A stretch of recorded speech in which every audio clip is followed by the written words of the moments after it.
Well, potentially. We have to keep, for electricity in particular, supply and demand balanced. We can't store much electricity in the system. So we have to have enough electricity flowing to deal with all the demands that there are for electricity at a particular time. Now, usually that's no problem because there are many sources of electricity which are usually available at the same time.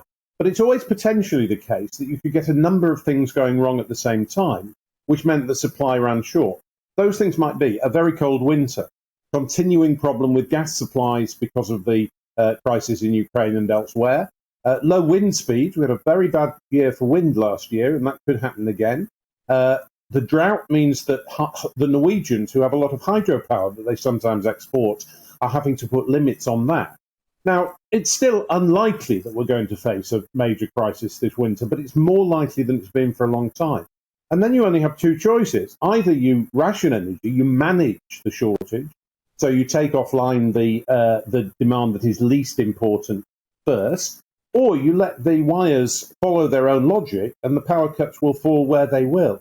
I just don't understand what it means to say that you don't ration energy in those circumstances.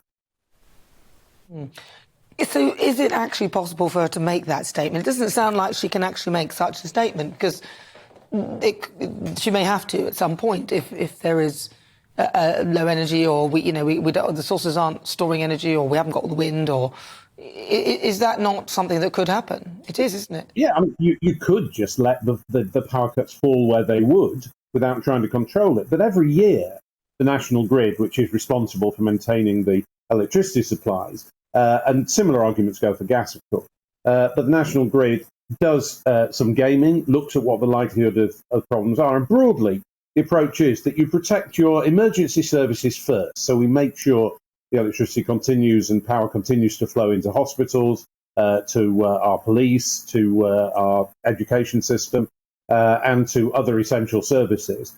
Then you protect domestic consumers. And the first area where you look for the savings is industry.